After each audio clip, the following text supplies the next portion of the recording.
Hello दोस्तों, और स्वागत है आपके अपने YouTube channel the English club में। और यस, आज हम लोग शिक्षक दिवस के अवसर पर सेलिब्रेशन तो हो चुका है, और आज मैं अपने इंग्लिश क्लब की एक छात्रा नीतू से आपसे मिलवाना चाहूँगा। और ये अभी CDS की तैयारी कर रही हैं, ठीक है ना, चीफ डिफेंस स्टाफ, ठीक है।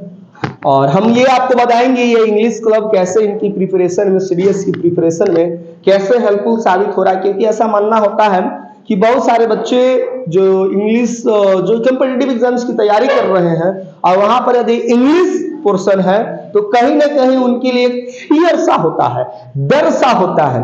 जी मैं पहली बार आई थी, बताइएगा कितने महीने आप यहाँ पर ज्वाइन की हो? ऐसे ही बोलिए, आपको कवर हो जाएगा। लगभग 3 मंथ्स पहले।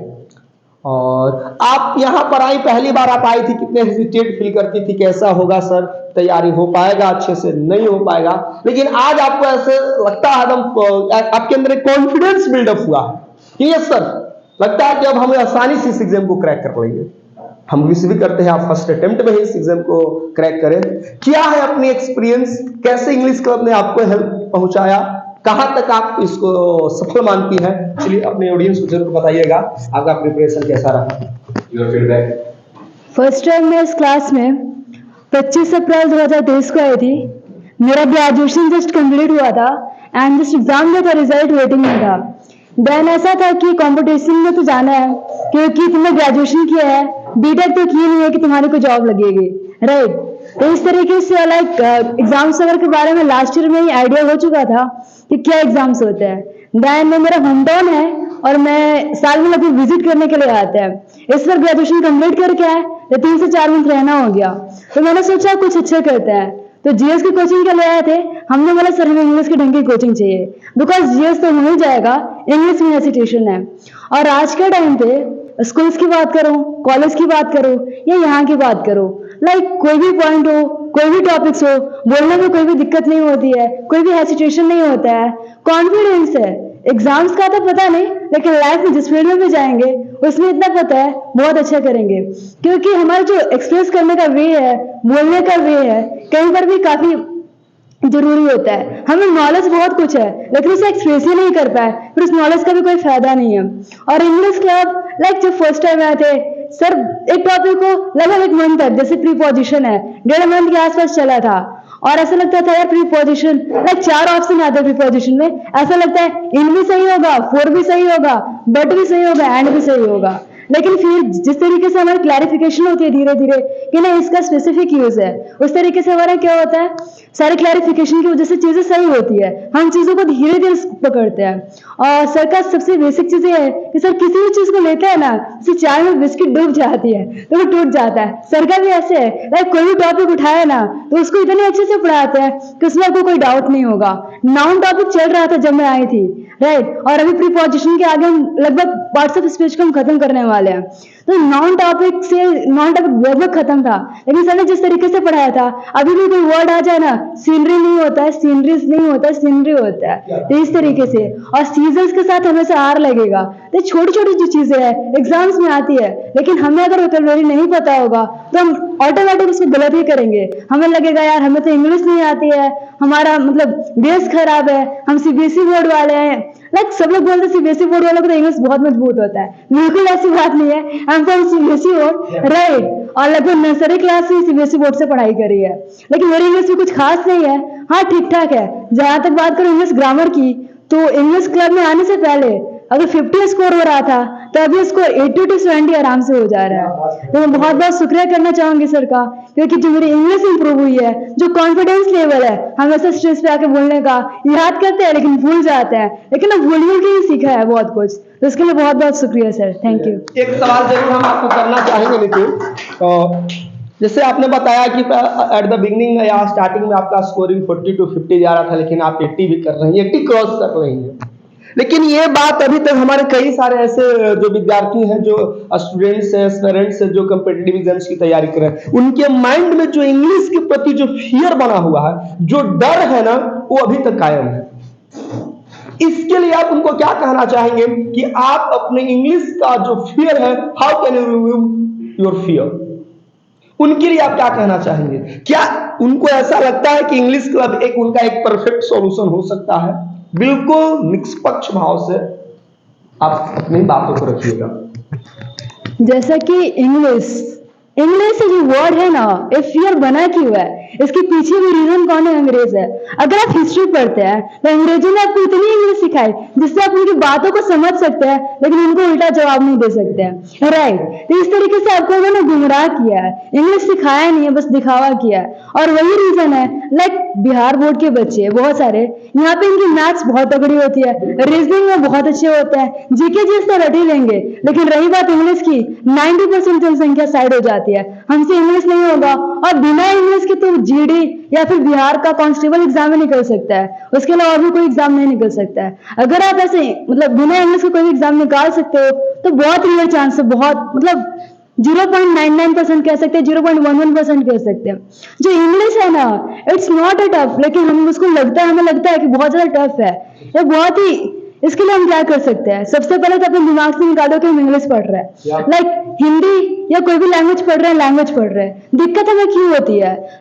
मैंने मतलब मेरा ऐसा जो फैमिली ग्रुप है, मेरे पापा आर्मी में है, तो मैंने बहुत जगह ट्रैवल किया है, मैंने बहुत लोगों को देखा है, जो साउथ वाले लोग होते हैं ना, उनकी हिंदी टुडेली फुडेली होती है और हमारी इंग्लिश टुडेली फुडेली होती है। वो लोग हिंदी नहीं बोल पाते, इंग्लिश में फ्लुएंट होते हैं, बिकॉज बचपन से या तो खुद की लैंग्वेज बोलते हैं या फिर इंग्लिश बोलते हैं। लेकिन हमारे साथ क्या होता है, हम खुद की लैंग्वेज बोलते हैं या हिंदी बोलते हैं, दैट्स से हमारे अंदर कहीं ना कहीं लैक ऑफ कॉन्फिडेंस है। और हम इंग्लिश बोलने में हेसिटेशन क्यों होता है? हमें लगता है यार लोग हंसेंगे, लोग बोलेंगे, लोगों को क्या लगेगा, अरे यार लोगों की क्या जरूरत है, हमें खुद देखना चाहिए हमें क्या आता है क्या नहीं आता है। लोग तो तब भी कह रहे थे जब हम कुछ नहीं थे, लोग तब भी कहेंगे जब हम कुछ होंगे।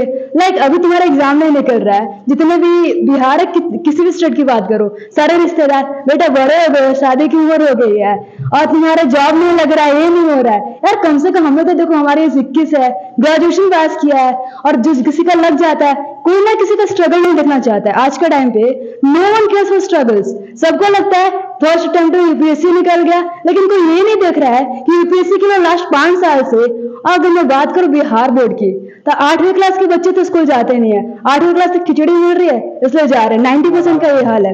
9th क्लास से स्कूल छूट जाता है, सारे के सारे स्किल धरी की धरी रह जाती है। अब कितना भी मैथ्स कर लो, रीजनिंग कर लो, उससे कुछ नहीं होता है, क्योंकि स्किल्स जो है ना, आज का जो टाइम है स्किल्स का है। लाइक तुम्हारे स्पीकिंग स्किल्स हो गया, राइटिंग स्किल हो गया, या कोई भी स्किल हो गया, क्योंकि स्किल बहुत मैटर करता है। और सीबीएसई बोर्ड का बेनिफिट ये है कि वो 9 से 12 तक ना आपको स्कूलिंग कराता है, और ग्रेजुएशन भी कहीं और से करोगे। तो मैंने जहां से ग्रेजुएशन किया, मेरा रोज 8 to 12 क्लास होता था, तो वहां पे आपको क्लास जाना है, वहां पे आपको डिबेट कॉम्पिटिशन में पार्टिसिपेट करना है, वहां पे ऐसे टीचर आपको पढ़ाना भी है, सेमिनार है, उसका आपको नंबर मिलेगा। तो ये सारी चीजें बहुत मैटर करती है, क्योंकि स्किल्स जो है ना, ये प्रैक्टिस से सही होता है। हम घर बैठे किसी भी स्किल को इंप्रूव नहीं कर सकते, हमें कंप्यूटर नहीं आता है। यहाँ पे मैंने देखा लाइन से साइबर कैफे खुली हुई है और सबके हाथ में स्मार्टफोन है, फिर क्या फायदा ना स्मार्टफोन का, क्योंकि 90% वर्क हम स्मार्टफोन से कर सकते हैं, तो हम क्यों जाए किसी साइबर कैफे के पास? हमें खुद के बारे में आइडिया होना चाहिए। और यूट्यूब की तरह बेस्ट चीज है ना, मुझे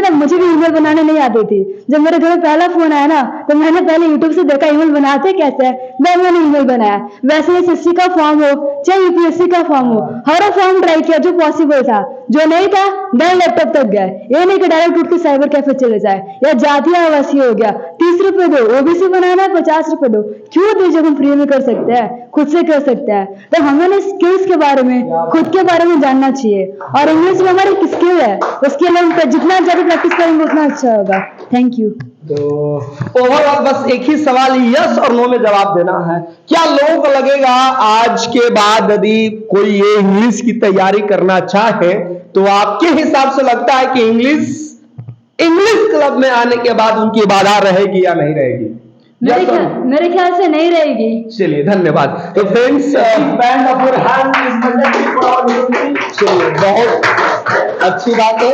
तो दोस्तों, thank you Neetu for that. I want to add something. When I was in class 10, I scored only 30 marks in English. Okay. And right now, I have just scored about 84 marks out of 100. This is the achievement of our life because of the English club and our honorable teacher. This is sir. Thank you, sir. Please give it. तो friends, अभी आपने ये देखा और एक और हम अपने सितारे, चमकते सितारे से मैं मिलवाना चाहूंगा मोनू कुमार।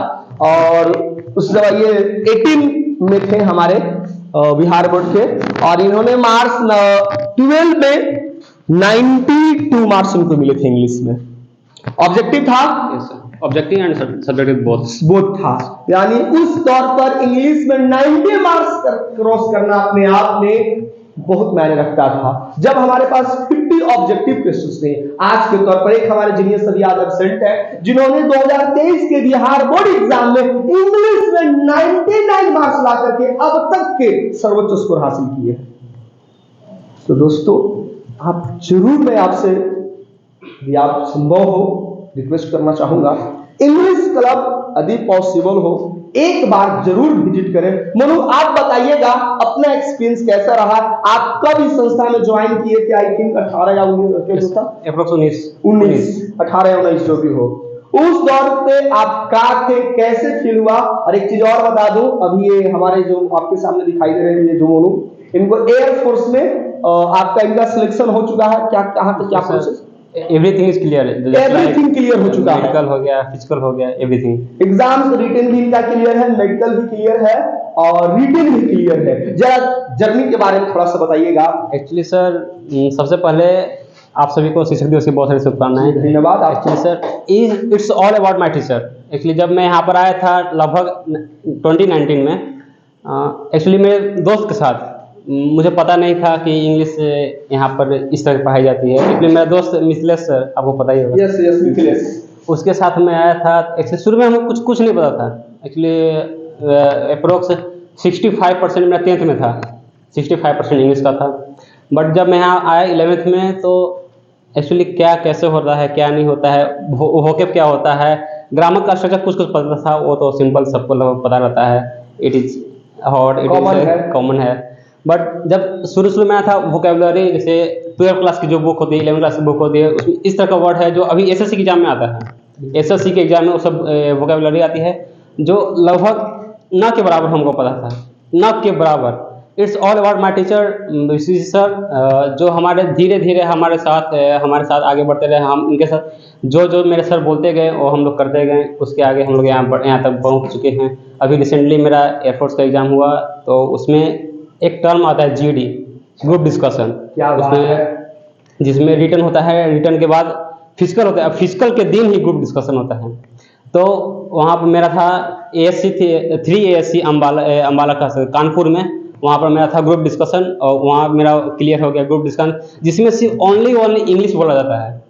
हम लोग ना के बराबर हिंदी का प्रयोग कर सकते हैं, क्योंकि वो लोग खुद इंग्लिश में बात करते हैं। जब दूसरा कोई इंग्लिश में बात करे तो आप कैसे हिंदी बोल सकते हैं, ये बात है। तो वो मेरा क्लियर हो गया, मेरा मेडिकल भी क्लियर हो गया, बस मेरिट आने की बात है, और बाकी सब मेरा सर का कृपा है, और ऐसा ही हम सब बना रहेगा। तो दोस्तों, आपने सुना कहाँ 65 और कहाँ 92, ये बीच की जो फैसला आप देख रहे हैं, इतनी बड़ी, इससे भी मैं कहूं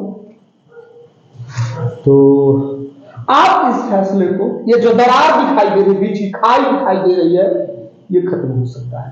हमेशा के लिए आपका इंग्लिश के प्रति जो डर है, इंग्लिश का डर है, वो हमेशा खत्म होगा।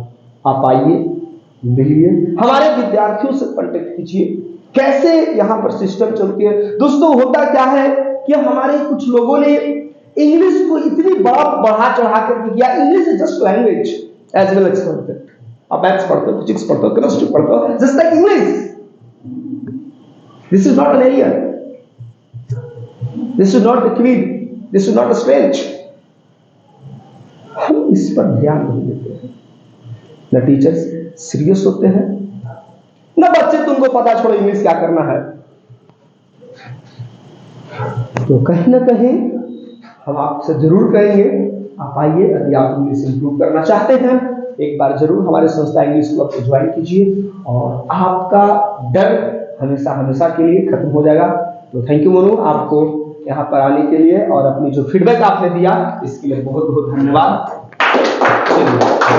थैंक यू भैया।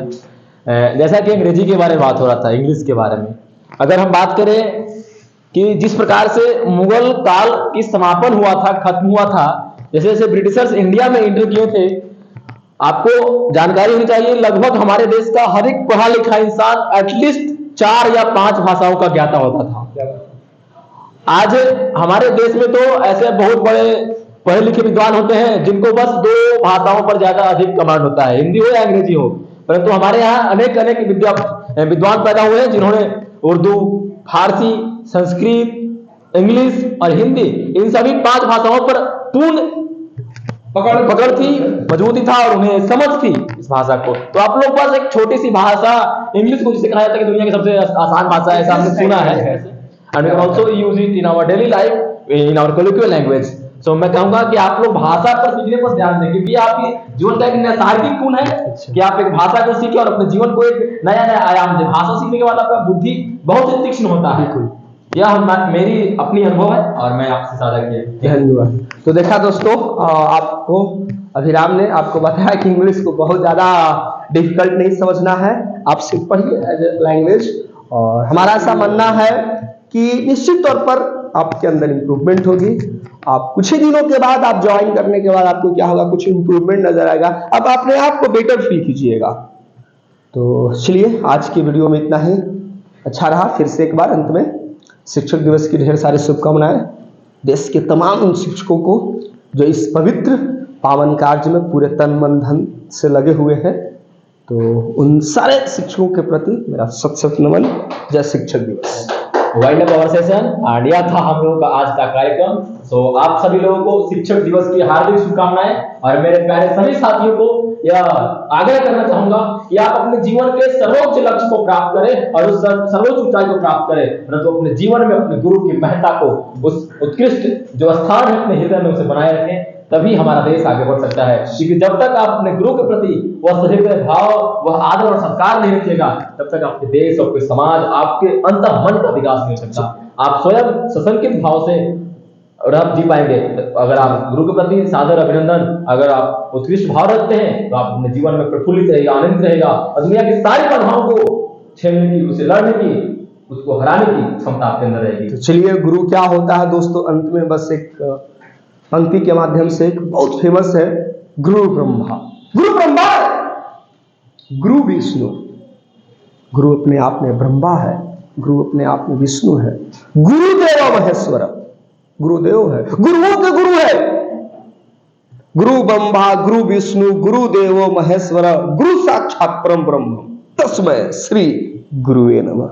जय हिंद। Thank you.